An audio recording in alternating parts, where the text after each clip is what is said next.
Lost in all the craziness yesterday, we did not announce this. We have an actual conference winner. Congratulations. And surprisingly, it wasn't Washington State, Oregon State. Completely wrong about you. And like most of us, we were wrong about many things in the SEC yesterday. Welcome on into Sunday FUNDAY.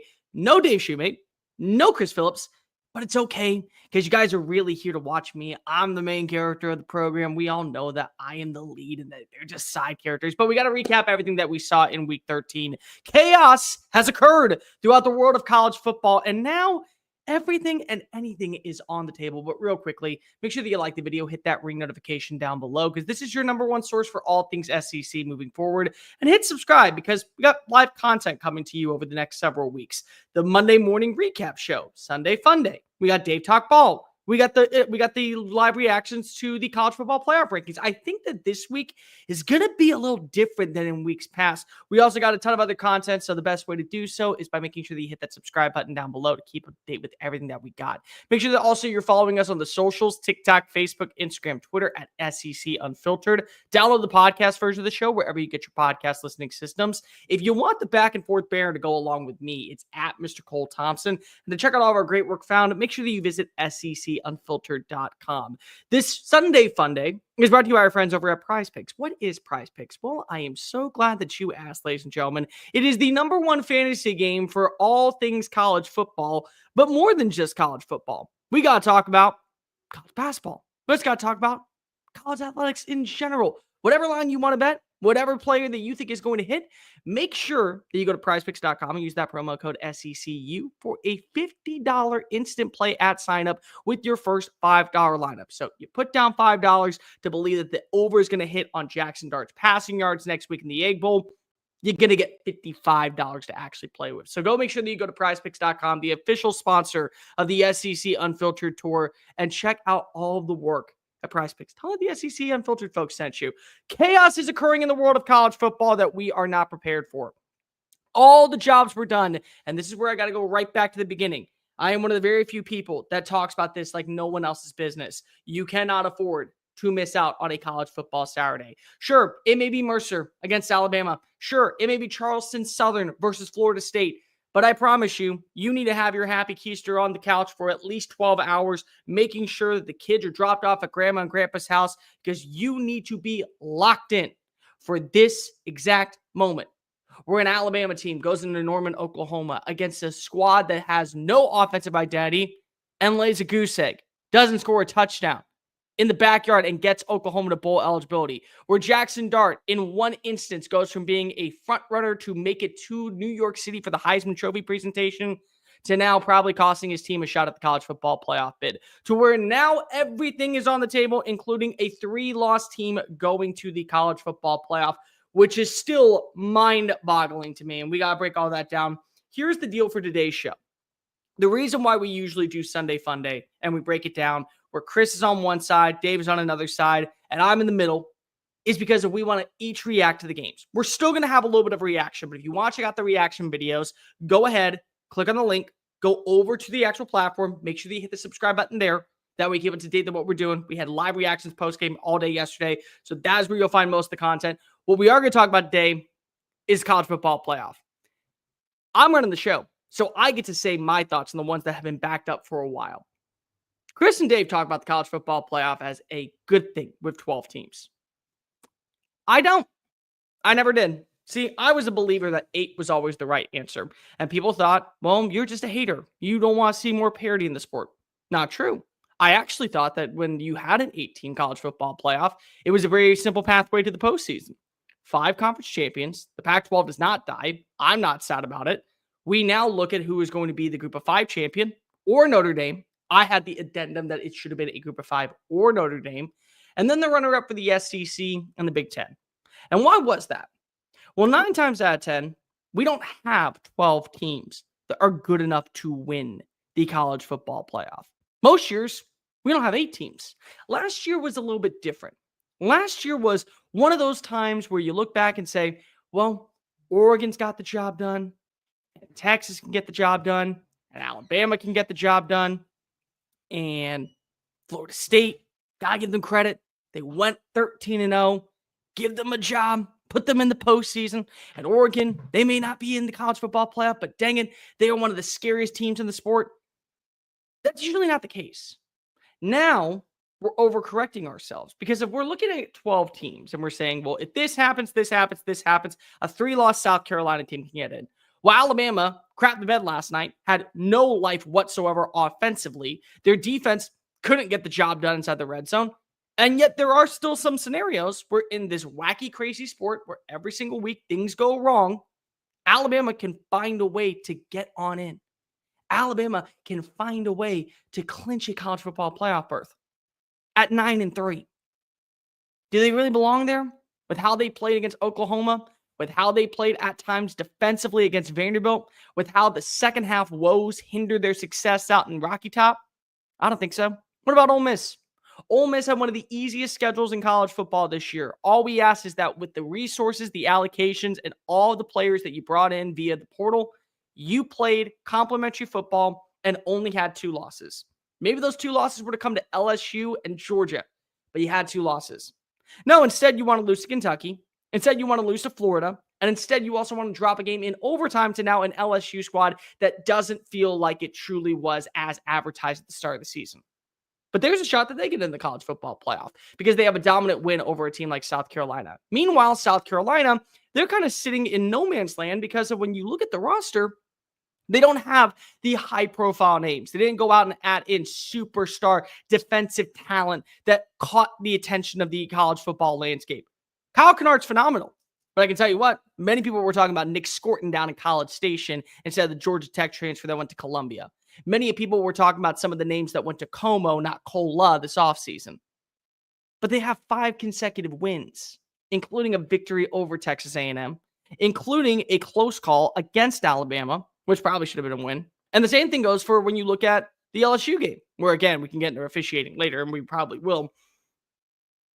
But because of college football playoff selection process and because we don't know what the criteria is, since it's probably easier to ask your significant other what they want for dinner rather than what the college football playoff committee is actually looking for in terms of resume and criteria to make the dozen dance, they're probably going to be left out. They're probably going to be left out at this point. It's a shame. South Carolina could have 4 ranked wins, more than multiple teams in the ACC, the Big 12, and the Big 10 combined. Yet somehow, they'll be on the outside looking in if they figure head-to-head rankings kind of play a factor. Meanwhile, we also got to talk about who is in the college football playoff. I tweeted out this morning that I believe that there are 10 spots already taken. We will go through those 10 right now. For starters, it's Oregon. No questions asked. They're already in the Big 10 championship. They're undefeated. They're the last man standing. They're not going anywhere. Ohio State dominated against an Indiana squad that had a good feel-good moment for all of about a quarter and then showed why Ohio State is Ohio State. They're in the college football playoff, even at 10-2. You got to go ahead and look at a team like Penn State. Like it, hate it, don't really care. So long as they get the job done next week against a 4-7 Maryland squad, they're 11-1. They're going to the college football playoff. And Indiana, a team that probably had no reason to say they did enough this year, got bailed out because of the SEC decided to cannibalize itself. So now they're in the college football playoff because they will go 11-1 with a win in the Oaken bucket next week. I think Texas isn't. Oh, I know. Who has Texas played? Who has Texas played and what has Texas done? Texas right now feels like the most complete defense in college football. And I said that multiple times, you had to get style points. Style points doesn't always mean one-handed grabs from Ryan Wingo or deep shots down the field from Quinn Ewers. It means consistently playing your version of football at its best. And do I have some gripes with Steve Sarkisian for playing Quinn Ewers in the second half when clearly he wasn't healthy? Absolutely. But this is where I tell you all the time, don't look at the stat sheet and think that you know the story. Texas was in control the entire afternoon against Kentucky. Texas found its mojo early on in the first half. They had their gripes in the third quarter. But you know what? When you have a defense like that and a weaponry that can elevate the status of what you are, you have a shot at going to the college football playoff and still being one of the most dangerous teams. When they play their version of football, the one that we know has been brewing for weeks on end, ones that we have seen at times this year, they're a top 12 team, and maybe they are the clear-cut complete team in the SEC. And congratulations to Georgia as well. They're going to the college football playoff because they already punched their ticket to Atlanta. I don't think that you're going to leave out the SEC runner-up if somehow, some way, a Texas A&M or a Texas does beat the Bulldogs in their backyard. You also got to include the Group of 5 champion. Who is that going to be? Well, it's a race now between two teams for my money. It's Tulane and it's Boise State. Yes, I said Tulane. Tulane has been the better Group of 5 squad over the last several weeks. But because of one team has one loss on the road in Autzen Stadium, we rank Boise ahead of them. But just simply based off of eye test, how they played against a team such as, I don't know, Oklahoma, that just beat Alabama, how they played against a team like Kansas State, who, I don't know, beat Colorado, I would put them in over 100%. No questions asked. You also got to include the ACC champion. Who is that going to be? Probably right now, if you ask me with my money, I go SMU. SMU feels like the most complete team. They controlled the path yesterday against Virginia, where you watched as Miami rebounded. They got a significant win over a Wake Forest team that was also going to finish 4-7. But don't kid yourself when you say, oh, they're equal in each other's eyes. No, they're not. Not even remotely close. And then you got the Big 12 champion, who for my money right now is Arizona State. Feel good story. Let's also keep in mind that this is an Arizona State team that took down an SEC squad. So when you talk about the biasness of what is college football, keep in mind that you have seen an SEC roster lose in Big 12 country, which is kind of really weird to think of because of it's in Tempe, Arizona. But those 10 spots are filled. And so now you got 2 spots left for the college football playoff race. Do you think that right now all those teams I just named, and it brings me right back to my main point, are good enough to win a national championship? Do you? Because I sure as hell don't. In fact, I know for a fact that they're not. You're not seeing parity in this sport because of an Arizona State is going to get in. You're not watching this team get better because if you're throwing an 11-2 Miami squad in as the 8th seed. You're not getting more cohesiveness because Indiana, instead of hosting a playoff game, now gets to travel down to the South and play against a Texas squad. That's not going to be the case. You know that there are teams. There's 5 teams I think can win a national championship right now. 5. And one of them is probably going to be on the outside looking in. That's just the bottom line because that's how the sport works. But don't kid yourself when you say that a 12-team college football playoff was always going to work. Chris may think that. Dave may think that. I respect their opinions. I work with them. I enjoy what I do for a living, and I enjoy being paid. So make sure that while you're here, you hit that ring notification and the subscribe button down below. But a 12-team college football playoff opened Pandora's box to now allowing mediocrity to get on in. We're now actually having conversations about a 3-loss team finding their way to get to a college football postseason picture. When we probably should be having conversations of which is the 2-loss team we should be leaving out. Oh, and boy, it's only going to continue because it's going to expand to 14, and then it's going to expand to 16. And then when you get to 16, someone will feel griped and shafted, and it will go to 18 or 20 or 24. And then who cares about truly a college football playoff scenario because of everyone is going to be included. And once again, we just handed out easy contest. Like, rate, review, subscribe. Make sure that you're following us on the social channels while we're here. Let's go break down a narrative that has been bothering me for weeks on end. So you know the people. I know the people. We've talked about these people before where they think that the SEC is not good this year. The SEC is terrible. The SEC is absolutely a dreadful conference that does not have any identity. They're not a team that you can actually bet on winning a national championship, to which I say, what football are you watching? What are you watching versus what I'm watching? Because here's the bottom line, ladies and gentlemen. It has nothing to do with the SEC being down this year. Because the SEC is still, for my money, the best conference in college football. What it has to do is, there's not an elite team in the SEC. You go back and you look at the years where Alabama and LSU and Georgia, they completely dominated. They showed why they were clearly college football's finest. Nobody could touch a flame to them. Well, we don't have that this year. We do have parity in that sense. I will agree with you on that one. I will. Now, I'm not going to nickel and Danny. Sorry, not Danny. Dime it. But you could say that right now, there's more parity when it comes to the level of competition, which allows now, potentially, a 3-loss team to get on in, which allows now you, feeling like you have the opportunity to clinch a college football playoff bid, to lose on the road in a must-win showdown for another opponent, to lose to a team that has to continue to prove that they belong in the conversation of regrouping, that their coach is not actually facing pressure going into 2025. All of that being said, that's what we know. But because of we don't have a dominant team, a Georgia that ranks top 25 in run defense and pass defense and red zone opportunities, but also has a top 40 offense that can easily put up 50 on you any single Saturday, because we don't have an Alabama team that has superstar talented playmakers on the outside opposite of Ryan Williams, that are all going to be first round talents, an offensive line filled with All-Americans, because we don't have an LSU squad with the Joe Burrow-esque type passer, with a wide receiver core that is going to transcend and take over college football and probably the NFL on Sundays. Now it's a weak conference. If you take a team like Missouri, let's go with them for a minute, because if I don't want to say Carolina, because that's an easy one. If you took a team like Missouri and you dropped them in the ACC and you gave them, I don't know, how about Miami's schedule, where they get one win against a Florida squad, and then they play a bunch of teams that are ranked below 500 currently in their own conference. Where does that team rank? Because Missouri right now has a very good shot of finishing the year 9-3. 9-3 in the SEC. But yet we're saying that they're down this year because they played down to the level of competition against a team like Texas A&M. So, okay, cool. What if Texas A&M was in the ACC? Or what if Texas A&M was actually in the Big 12? Let's just say that somehow Greg Sankey and the Big 12 commissioner decided to have a conversation. They sat on down and they go, guys, we're going to make a trade. You get Texas. We'll give you Texas A&M and Mizzou back. We still want to be a 14-team conference. That defense, that offensive line, the way they were able to run the football at times, what if they were able to be in the Big 12?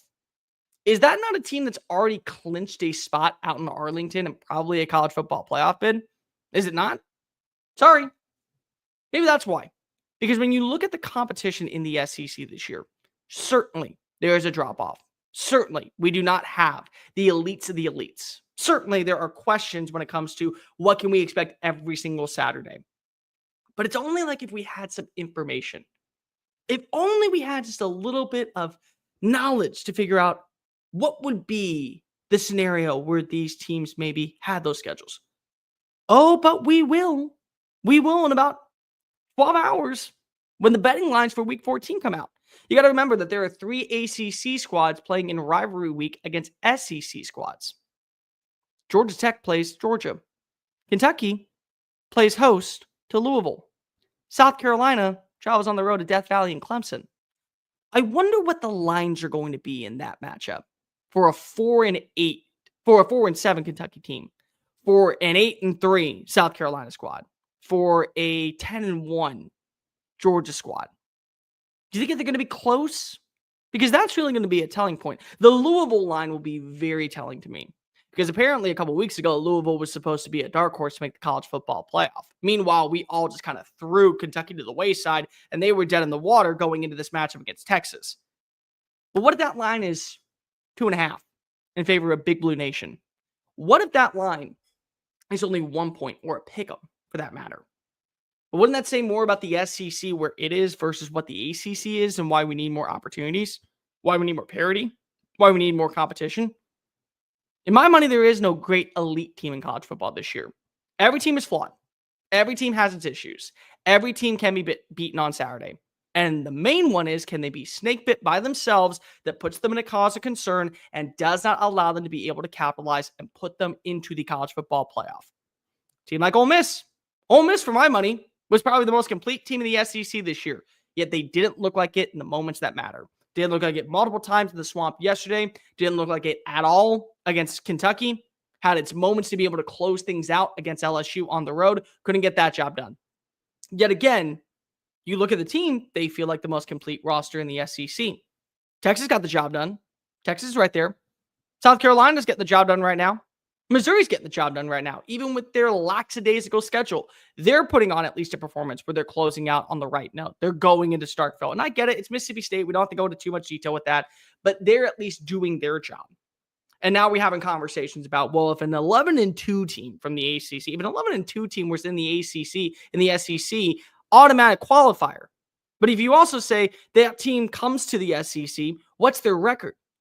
Do me a favor. Take Miami and put them in Florida's spot. What do they look like? 6-6? 7-5? You guys realize that if I were to tell you Team A has a top 25 defense, has a top 25 red zone offense, has a top 50 passing attack, is number 6 in total yards allowed, is number 14 in scoring offense in the month of November, time possession they're owning, and they have 4 ranked wins. And I tell you, the Team B, they're 28th in passing, they're 26th in rushing. They currently are outside of the top 15 in total yards, in total offense. They rank in the bottom 40 of total yards defensively and 0 ranked wins. Well, you would just say, well, Team A has clearly got to go to the college football playoff. They actually have to go. So you're saying that South Carolina has to go over Miami because that's what I just described to you. Sorry, it is what it is. I'm not saying that when you look at the sport, and because of the way the sport is, naturally you have to allow representation. Naturally, you have to allow this team to kind of way to get on in. And I'm not going to change anything about it. With a 12-team college football playoff, if this is the model they want to run, so be it. The ACC gets 1 team in. The Big 12 gets 1 team in. The Big 10 gets 1 team in. And the SEC gets 1 team in. But at this point, what matters more, in your opinion? Is it wins? Is it losses? Is it resume? Is it eye test? Is it a combination of the 3? Is it easily the loss? I mean, is it easily the logo? Does that carry a lot of weight? Because I can tell you what, it's very hard for me to say that Miami does not belong in the college football playoff over Ole Miss because they at least have a head-to-head ranked win. I mean, they have a head-to-head win. 100% they do. It's called the Florida game. One team dominated and the other team lost the bag at the 1-yard line and couldn't get off the mat. So if you're arguing with me when it comes to Ole Miss and Miami, that's not going to be the case. But there are many other teams that absolutely can. You think that right now that it's always fair. It isn't. And that's just the bottom line, ladies and gentlemen. Let's go ahead and talk about some of the games yesterday. Florida marches on in and beats Ole Miss. If you would have told me this at the start of the year, that Billy Napier would be able to go 7-5, have 2 signature wins against LSU and Ole Miss, and he would also go 2-3 in the state of Florida, I would call you crazy to think that he was on the hot seat. Not crazy that it could happen because I actually predicted that they would be a 7-5 team.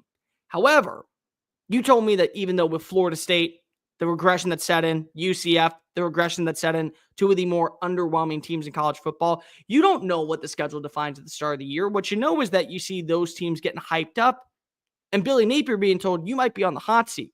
And then we go into the Miami game. And by halftime, you're saying, oh boy, this season's over. This season's lost. We got nothing left to do. And then you go into the Texas A&M game and you watch as Marcel Reed, a mobile quarterback, comes on in and dominates in the first half. And as Billy Napier is walking off the field, he's getting booed. Booed as a drunk driving ad is playing, and there are people chugging their Michelob Ultras and Miller Lights because they would rather go ahead and risk drinking than watching Billy Napier. And now those same people are cheering him on as they get to bowl eligibility and the signature top 10 win over Ole Miss. Crazy how the sport works. And in a large part, it's because of the growth of a team. See, what you are at the start of the year does not define who you are at the end of the year. If that was the case, then we would be saying that South Carolina absolutely does not belong in the college football playoff. But yet, because of a game that they played very lackadaisical against Old Dominion, week 1. Remember that game? Remember how much they've grown? Kind of the same thing when it comes to a team like Florida. Florida had the pieces. They always did. They didn't have the execution. And largely it was because of you were still seeing the maturity of a guy in DJ Lagway, who now is living up to expectations as the long-term answer as your starting quarterback. Guy balled out yesterday. And you know what? The stat line may tell you one thing, but I'll tell you what the eye test tells me. That's somebody that you can bet on for the rest of your future being a part of this organization's success. That's just the start. And we all look back probably in 2 or 3 years and go, man, what a performance. Where did Florida come from and how did they turn it around this way? This is the game. DJ Lagway, 10 of 17, 180 yards, 2 touchdown passes, and an interception. The rushing attack was able to find its way into the end zone. Montrell Johnson finalizing himself as a great running back, putting himself in the running now to be one of the names of the future, or at least the names that kind of set the tone for the future with a big 107-yard performance. They executed offensively multiple times. When they needed a critical stop defensively, they put pressure on Jackson Dart. They put pressure on the wide receivers. They couldn't connect. And the Rebels were rocking their way back to Oxford with an L and no longer college football playoff hopes. This could be the start of something new. And yet these, again, are the same people that less than 2 months ago, were screaming for Billy Napier to be fired, them to go out and add in a different head coach. Oh, and more importantly, bring in the head coach that currently was on the opposing sideline. Does everyone remember that part? Funny how this crazy sport works on every single Saturday. Now we got to look at what happens for Florida moving forward. And we'll get to Ole Miss in a minute, but we always start with winners here. Florida needs to build. For me, the big question was always, if you're going to bring back Billy Napier, and Scott Strickland can probably say he is the smartest man in college football this morning because of releasing that statement. If Florida wants to build, it has to build right alongside the Alabamas, the Georgias, the LSUs, because if it treats itself like that, and you and I, we all know this as well as possible, this is a Florida squad that we remember just 2 decades ago being one of the most dominant forces in the industry underneath Urban Meyer. And it was because they had a primetime recruit at quarterback. History is repeating itself. Primetime recruit at quarterback, and guess what? He's special.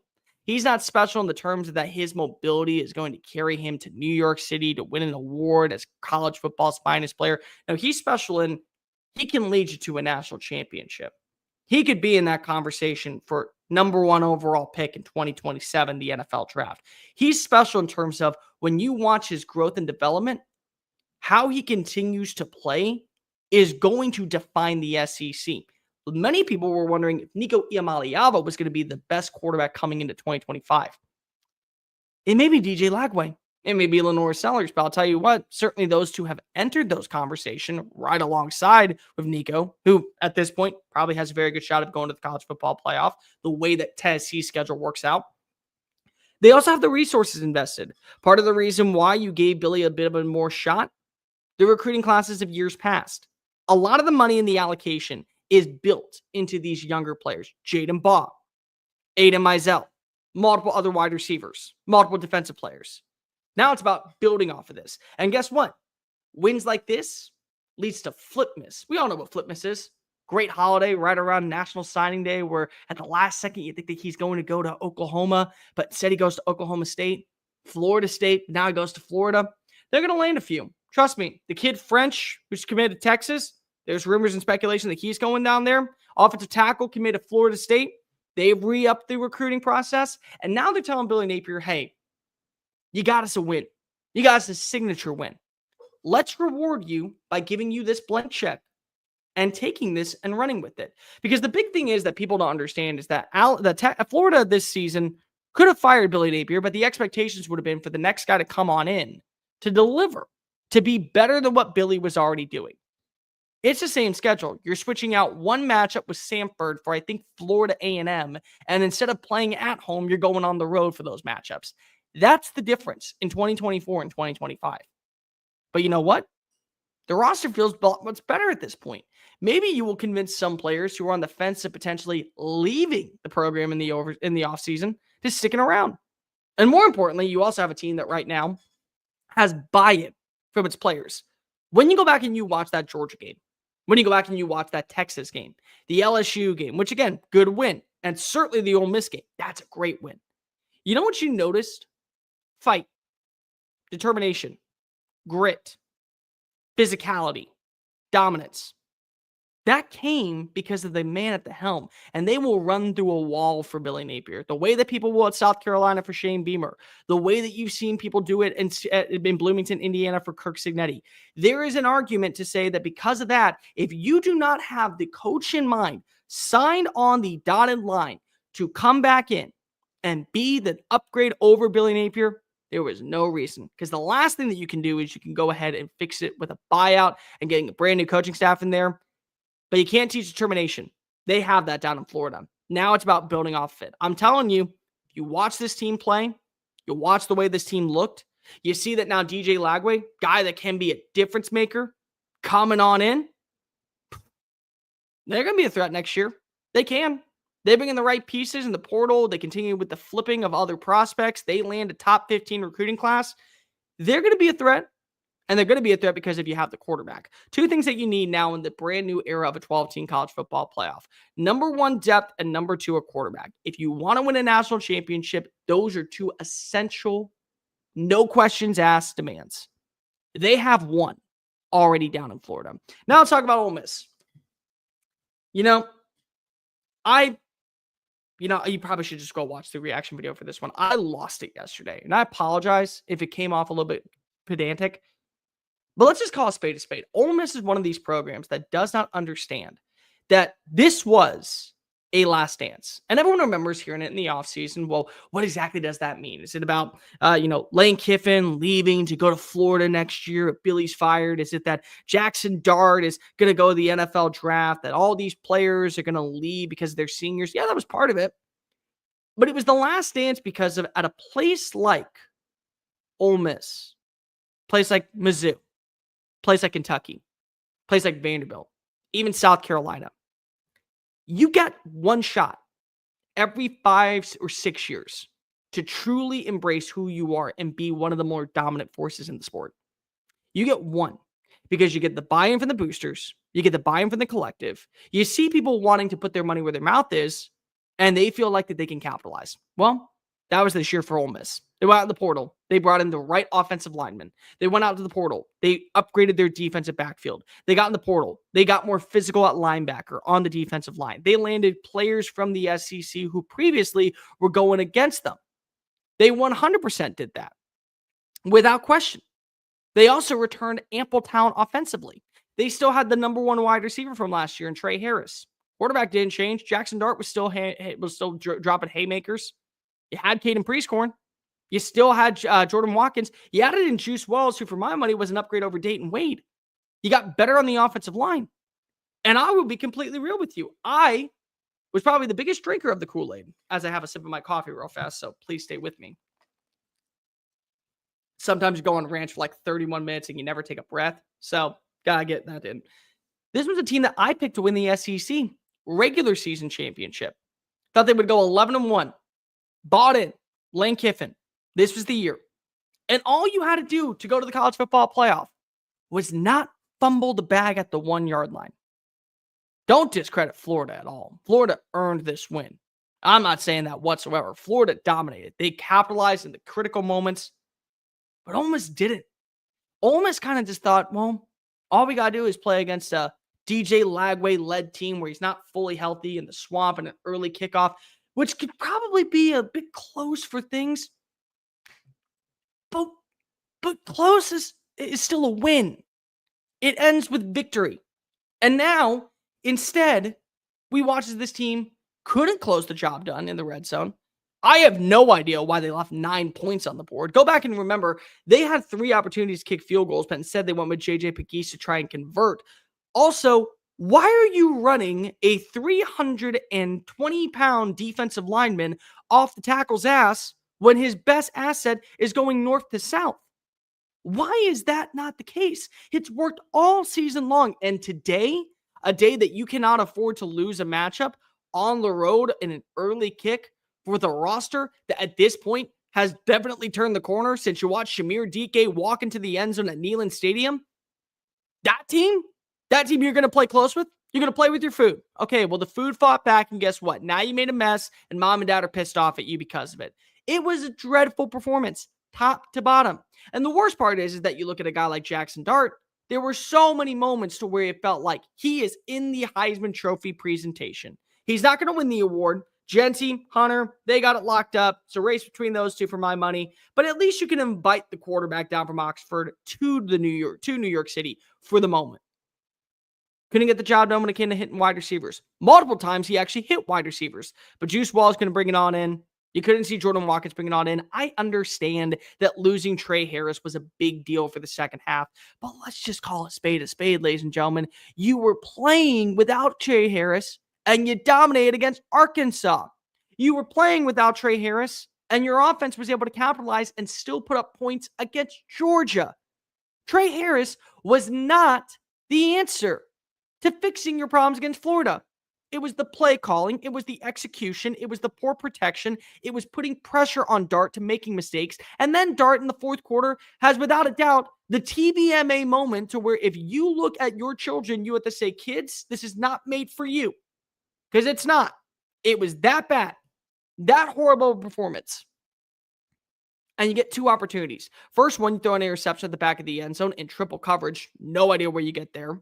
Then you throw another interception, but the ball is dropped by Dennison, and so you get one more opportunity. So don't even tell me that Ole Miss didn't have opportunities to capitalize. There were so many moments that Florida could have just sealed the deal, but they couldn't get the job done. Defensively, they got a critical stop on third down, got a punt, started driving, couldn't get the job it. Couldn't do it because Jackson Dart throws another interception, which is worse than the last two.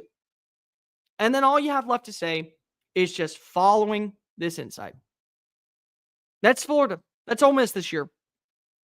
In my opinion, when you look at this team, when you look at Ole Miss, given what they were, given where they were, what they had invested in, they are the most disappointing team in the SEC. Because it has nothing to do with the fact that they're going to finish 9-3 or 10-3, go to a bowl game, and naturally still be in the top 25. It's Ole Miss. Most years you appreciate that. But what did I tell you at the very beginning of this conversation? This is an Ole Miss team that had one shot for 6 years. Next year could be South Carolina. Could be Kentucky. Could be Auburn. Could be Florida. One shot to go all in and truly invest. Boosters won't be doing that again. The players that you landed, like a Walter Nolan, a Princely Ewan, Manley Yellen, Pooh Paul Williams, not going to happen. You're not going to land all that talent once again. $10 million down the drain to lose 3 games to a Kentucky team, to lose to LSU and Florida. And I'm also going to say that just because you have a guaranteed top 25 win over South Carolina, that doesn't mean anything anymore. Why do I know that? Well, let's go back and look at what we saw just 2 weeks ago when a head-to-head win between South Carolina and LSU was debated, and South Carolina came out on top. So how you play is also a pretty big deal to the equation.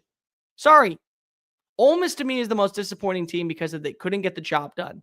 They had opportunities, and how fitting is it just to sum up Lane Kiffin and what this team has been in his tenure and what Lane Kiffin is as a coach, a guy who I respect, a guy who I actually have defended multiple times saying he's top 10. Get a signature win against an opponent that you probably should lose to and fumbling the bag 2 times during the regular season. They beat the brakes off of Georgia, and they also lost to both Kentucky and Florida. And both those times, those teams earned wins. All right, good. We're refreshed. Anybody who is still watching the show, I appreciate you. Make sure that you hit that ring notification and the subscribe button. And while you're at it, you might as well just tell your friends, your family, your mortal enemies, your best of bros, where you can find this platform because we do content every single day. It's free and it's all for your enjoyment. Let's talk about Oklahoma beating Alabama. You know, what was really funny is that these two teams both have crimson and cream in their colors. Well, crimson and cream, crimson and white, but crimson is the base. And I said at the start of the year, you guys could go back to July. Let's rewind the clocks and go and remember there was something that we talked about in the offseason about Alabama. You want to make a good first impression. See, the Iron Bowl is essentially a must win for the Crimson Tide. And I'm not talking about to keep their college football playoff hopes alive. It is dead as disco for my money, but somehow someone will revive it and they'll say it's really cool. And then we'll put them in the playoff if there's an opportunity because it's Alabama and that script day is going to carry a lot of weight. But you tell me right now that at the start of the year, Alabama was going to lose to Oklahoma. I actually wouldn't call you crazy because you want to know why? What happens the next week? The Iron Bowl. Got to win that football game. Always want to make a good first impression. You want to make sure that you're the one that actually dominates and you get to have bragging rights. And we saw this last year, which is why I had my concerns, which is why I had my faults.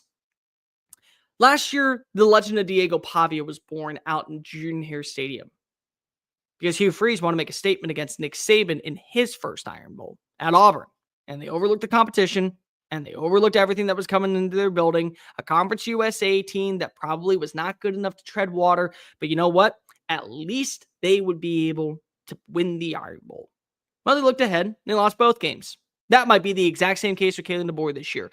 You want to talk about bad stats, there are bad stats in the world of college football. There always will be. There's also sad stats. And the saddest stat of all is that Alabama threw for 164 yards. They rushed for 70 yards. They had 4 different receivers connect on explosive plays. Yet were outscored 24-3. Oklahoma had 67 passing yards and won a football game. I'm going to repeat that again. Oklahoma won. They had 67 passing yards and won a football game. You told me at the start of the game, hey, Jackson Arnold is going to finish with less than 100 passing yards. Alabama wins by how much? Okay, yeah, that definitely happened. Alabama got cooked. There's no other way to sugarcoat it. I am trying to find ways to believe, yes, Alabama should have been in this game. And yes, Alabama, the penalties could have. No, there's not any of it. It was just bad after bad after bad. And the reason why was because of Oklahoma. They didn't waste their 2 weeks. They knew how to prepare for this matchup. More importantly, they knew what was the best formula. They went back and they watched that Vanderbilt game. What did Vanderbilt do? They owned the time of possession. What did Vanderbilt do?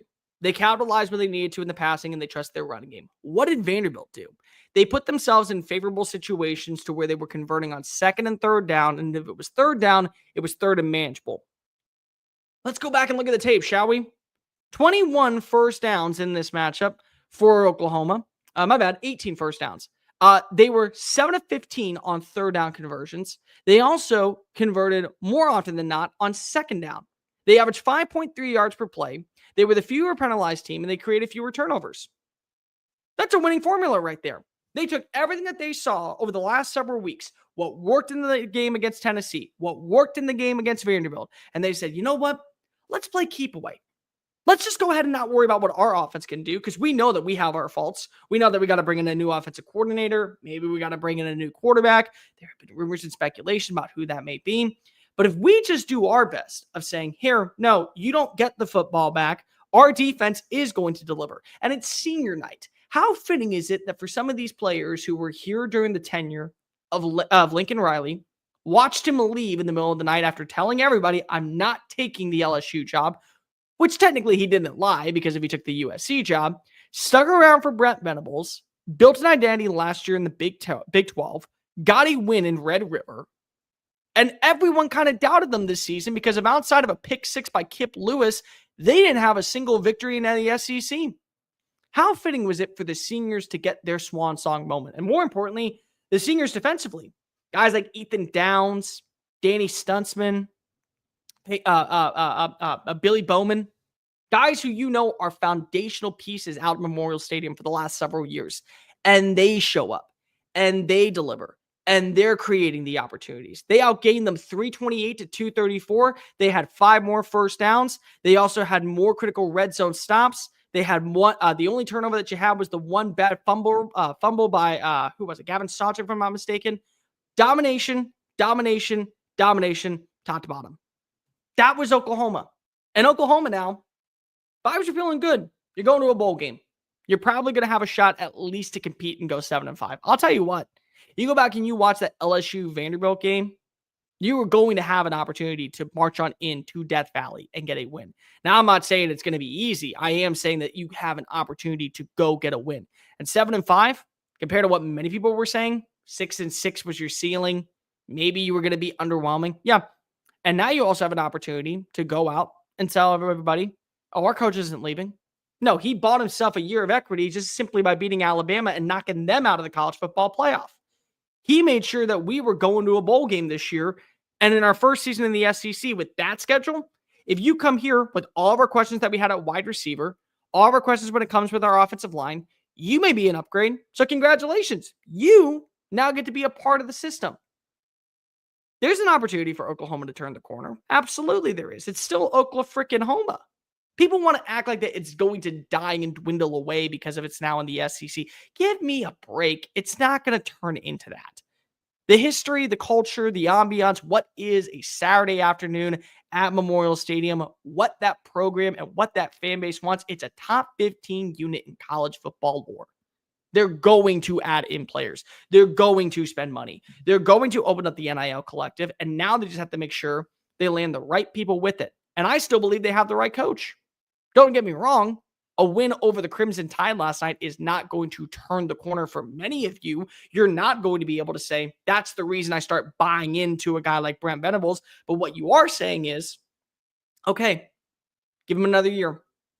He can win against a team like Alabama, one that was en route to go into an SEC championship. More importantly, many were talking about them as they have been revived after they beat an LSU squad that's underwhelming this year. We got something cooking. Now we just got to make sure that we add the right pieces around him. And if that means by opening up a blank check, so be it. Spend money, Brent. You've earned it at this point. And now for Alabama. Alabama is also underwhelming. But Alabama is underwhelming for two senses of the word. For starters, I don't want to hear from anybody who is a Crimson Tide fan that the Ryan Williams play was the drive killer. It was not an illegal contact. It wasn't. I don't want to care about the illegal formation. How the SEC officiating is still allowed to have jobs. That official crew, which by the way, if you didn't know, was on the field when Texas lost to Georgia. Anybody remember what happened in that game? About 15 minutes needed to be resolved for a couple of trashy calls or just trash in general. Yeah, same crew. They can't keep getting away with it. It's abysmal, and it's going to potentially cost somebody a college football playoff victory if they are included in the dozen dance. It is. But I don't want to hear from Alabama fans that would have been the moment where we woke on up. No, it wouldn't. You had moments throughout the game where you could have easily done it. You had moments where Jalen Milroe decided to take a step back rather than a step forward. Your play calling was askew. You never trusted your ground game. You tried to get vertical. Your offensive line got bullied for 4 quarters. Elijah Pritchett and Caden Proctor basically got pantsed in public. It was not a good performance by Alabama. So you can't come up with an excuse and say that Ryan Williams play. No, the Ryan Williams play should have made the score 24-10. That's it. That's all she wrote down there. But this is, again, I don't want to hear from fans, oh, well, Nick Saban in year 1 had a team that lost to Louisiana Monroe. A team that lost to... Guys, when Nick Saban arrived down in Tuscaloosa, the program was nowhere near what it is today. Kalen DeBoer walked on in with a top 15 roster and had the ability to tell everybody, hey, we're going to be a threat in the college football playoff. I win everywhere I'm at. I make a program better. Watch me continue to just live on the legacy. And how many people were foolish when they said, well, he got a win over Georgia after nearly blowing it. At the same time, what we have to talk about is those same people are the ones once again saying he should be fired because he lost to Vanderbilt. No, he shouldn't. Guys, he's not going to get fired. More importantly, the buyout is ridiculously egregious. It was never going to happen that way. What you have to do is figure out what is your identity. That to me is going to be the biggest thing of the offseason. Do you want to be an offense that is able to run the football efficiently? Do you have a quarterback that you want to run the football efficiently with? Do you want to pass the ball? Because of right now, it just feels like it is a hit and miss every single week. You think that you're going to see Ryan Williams and Jeremy Bernard go off. You think that you're going to get a big-time play from Kendrick Law or Kobe Prentice or CJ Dupree. And then you're running the football in one game and you're passing in another. And in a game like last night, you probably need to trust Justice Haynes and Jay Miller a little bit more, even though you're only averaging 2.3 yards per play. Wear down Oklahoma the way that Oklahoma was wearing your defense down, because their defense dominated. And I'll tell you what, that team looked like a top 25 roster last night. At least defensively it did. The better team won. There is no questions about it. The other thing that's going to be really important is it's not just about winning the SEC. I mean, it's not about just winning the Iron Bowl. It's about dominating the Iron Bowl. It is. You have to go out there and now get a signature win. You have to go out there and get a forceful victory in your backyard. Because the last time that Alabama lost at home in an Iron Bowl, it was the legend of Cam Newton. Alabama does not lose when they play in their own backyard. But now when they go to the Voodoo Stadium that is Jordan Hare at night, all bets are off. Trust me. We have watched Bo Nix win there. We have watched Jarrett Stidham win there. We got a 4th and 31 play call last year. Who would have expected that? And that's what we deal with all the time. But they got to get a dominant win On top of that, they have to make sure that whoever is potentially entering the transfer portal or wants to enter the transfer portal, they're making sure that this is the number one place. They have to go ahead and reassure recruits right now. They're the ones that are going to be a part of this system, and they're the reason why they can be better. This is still the right location for you. That's what Alabama has to do. You got to win some brownie points over with the fan base because of right now, losses to Vanderbilt, they shouldn't happen. I get Vanderbilt's turned the corner this year, and more power to you. Diego Pavia is a legend, and unfortunately, he's not going to be able to go back to Vanderbilt because of on January 20th, he is going to be inducted as the new governor of Alabama because if he won the Yellowhammer State 3 times in a 1-year period. So that's decided. Tennessee still is Tennessee. You also lost to a Oklahoma squad that was awful offensively all year. Couldn't find 2 wide receivers to stay on the field at the same time, and yet they had more touchdowns than you did. It was just 1. That was just kind of it. So I hate to be the bearer of bad news. You got to get some brownie points back. Alabama still is going to be fine. Alabama, there was always going to be a year of where there was going to be a recession. There was going to be readjustments. It was going to cost you.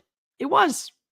But they can still be the Alabama of old. They have the right coach. I'm sorry. If you want to give up on Kalen DeBoer after that game, I don't know what to tell you. You probably were the same people that want to give up after him and say pay the buyout when they lost to Tennessee.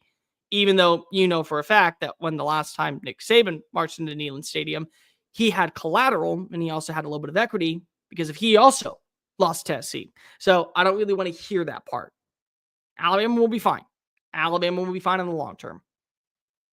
But it is a lost year. It is. And the only person they have to blame is themselves. Let's go ahead and break down a couple more games. I got to get on out of here very soon. I actually have another job that I do called covering the Texans, and I got to leave for the stadium. But real quickly, Auburn versus Texas A&M. Guys, here's the deal. I'm not trying to go ahead and stir the pot. I know that people think that I hate Texas A&M. I know people think that I think that Texas A&M is not a program that can be sustainable or have success, and that they are the little brothers of the SEC. I truly don't. I actually speak pretty highly of Texas A&M when I get the opportunity to. You want to know why? Because I got to cover it up close and in person for 4 years. Got to see the state-of-the-art complex, the facilities, the locations grow. I got to see them add in the brand new indoor football facility, which, by the way, is one of the nicest in all of the industry. I got to see them have state-of-the-art resources when it comes to the nutrition system, when it comes to the workout complex. They're built right alongside Texas. They're built right alongside Georgia, right alongside Alabama, right alongside multiple programs. They can be a contender. But I also told you, and I've mentioned this multiple times, when you buy a new house that somebody previously lived in, you're going to have a sense for at least a year of the remnants of the old people. Now, you might be able to get a couple of things back. You might be able to make some changes, whether it be you fixing the lawn, you change the tile, you change the wallpaper, whatever it is, you can say that. You can easily say that you made the adjustments and now it's starting to feel like home. But you also have to realize it's still going to linger the previous owner. That's what you saw yesterday. A loss in a game that you probably should have won. A loss in a game that you probably should have been able to capitalize on. You were down 21-0 at one point, and it felt like there is the Cam Coleman that we were all promised. There is the version of Peyton Thorne that actually people were interested in and what Hugh Freeze saw at the beginning of the year. And then you were able to march on back in. I don't know if Marcel Reed is the long-term guy down there, but I'll tell you what, he gained a lot of respect from me last night because there are teams that will lay down and die and say, we were not prepared. We didn't have an answer. They didn't have an answer, but they were able to come back and at least fight, finishing with 297 passing yards and 3 touchdowns. I know the Amari Daniels 2-point conversion. People are going to be upset about that. This is a team sport. The fumbling, the miscommunication, the interception, the penalties, the egregious penalty that was also called in SEC officiating. Guys, can we please get better at that? They were all factors that went into this game. There was also the factor of the Jordan Hare voodoo magic late at night in a Saturday in November. It happens. These are things that are very well known. Texas A&M has an opportunity to still control their destiny. They could go to the college football playoff. As strange as it sounds, yes, they can go to the college football playoff. I promise you that. They also could finish the year 8-4. They also could be the spoilers for Texas and keep them out of Atlanta. Now, I don't think they'll keep them out of the college football playoff, but certainly they can be that guy. Which version shows up on Saturday? which version is the one that we see at Kyle Field after an 11-year hiatus? Which one? Actually, 13-year hiatus. Wow, I'm getting old on that one. Which team do we see perform?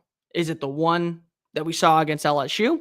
Is it the one that we saw against South Carolina? Or is it the one that was able to respond, come back, and maybe they're on the opposing side and they're getting a win? Let's talk about Mississippi State versus Missouri. Guys, I understand Missouri's an overrated team in your eyes. Well, it's only based off how you rate them. Finished 39-20. It was a victory. That's all I'm going to say. Here's what I will say. The part that I will love always about Mizzou, my bandwagon team of 2024, which, by the way, early applications are out right now for me to be the bandwagon of your favorite team in 2025. So make sure that you go ahead and start giving me this. Eli Drinkwitz is authentic as himself. Does he come off as sometimes childish? Yes. Does he come off as sometimes a bit, rough around the edges? Yes. But is he going to make sure that he is able to get his team prepared and, more importantly, be the most authentic version that sells himself to recruits? Because we don't worry about that with Shane Beamer. Shane Beamer ruffles people's feathers the wrong way. I hate to be the bearer of bad news. I'd run through a brick wall for Shane Beamer. I would easily call Shane Beamer for me a top 5 coach that I would buy into. If I could suit up tomorrow, I would be out in Columbia, South Carolina at Williams-Brice Stadium, rocking and rolling with the fan base, and I would be playing for that guy. And I'd be playing for Eli Drinkwitz too. Because you know what? He may be rough around the edges. He may come off as dorky, but he is going to be as completely true as possible. And you saw that with the ultimate clip that was yesterday. Hey, Mississippi State. Hey, Mississippi State. Hey, Mississippi State. Shut up, or I'm going to run it on you. Shut up, and I'm going to run it on you. And you want to know what? He ran out the score. 19-point victory. They're going to have an opportunity to finish the year off at 9-3. They have an opportunity to also finish the year with at least a good bowl game, 10-3, for a team that probably is a little underwhelming because they didn't get a signature win, not over Texas A&M, not over Alabama, not over South Carolina after blowing it late in the fourth quarter, getting that victory back, and it was driving the life because just the way South Carolina is playing right now. They're a fun team. That's all I will say. As for Mississippi State, you knew it was going to be a rebuilding year. Start looking ahead to 2025. Hopefully able to land a couple of recruits. South Carolina, 56. Wofford, 12. Again, way this team's playing, way this team is looking, they're very dangerous. That's all I will say. I'm not going to go ahead and talk about what this team can be or what this team will do if they make it to the college football playoff. What I'm going to say is that this is a team that absolutely has hit its stride. This is why you don't judge rosters based on what they look like in September. You judge them based on what they look like in October. Yes, it's Wofford. It's more about the consistency. 307 passing yards from the Norris Sellers. That's a second consecutive game of over 250 passing yards and multiple touchdowns. Rocket Sanders, 4.8 yards per play. Big touchdown run. 5 scores on the ground. You also had over 100 receiving yards for Del Campbell. Nick Harbor found his way into the end zone. Gage LeVerdrin found his way into the end zone. You also got Maurice Brown involved. Guess what? You will take all of that and you'll say it may be Wofford, but it's the way that we're understanding the assignment. It's the way we're getting after the quarterback. Defensively, they once again had a phenomenal performance, get a big fumble recovery, couple, 8 tackles for losses, 4 sacks on the day. And now you're carrying that momentum to put yourself in a prime position to do one of 2 things. One of 2. The first is actually be in the hunt for a college football playoff berth. You have that opportunity. You can.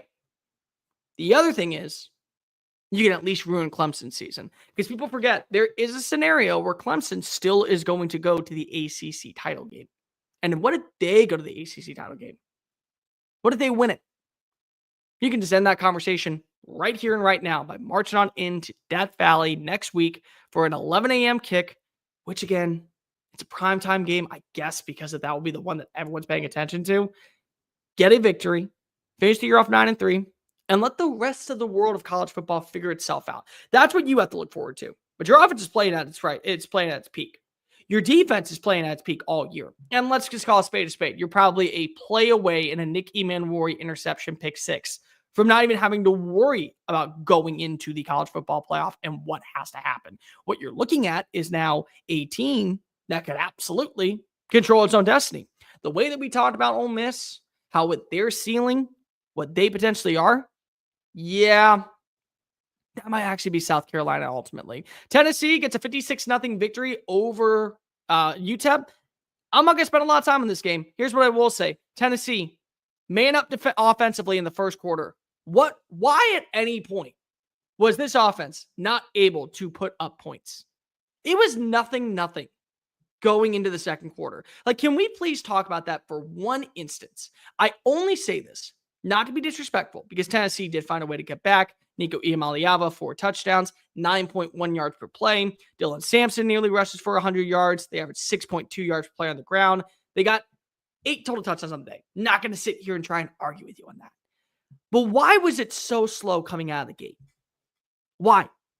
Again, this is the team that I've talked about needs the style points. They need to show, without clear doubt, before yesterday, now without yesterday, it doesn't matter anymore, that you were one of the 12 best teams, because your defense is delivering. Your defense always delivers. It steps on up and it chooses violence every opportunity it gets.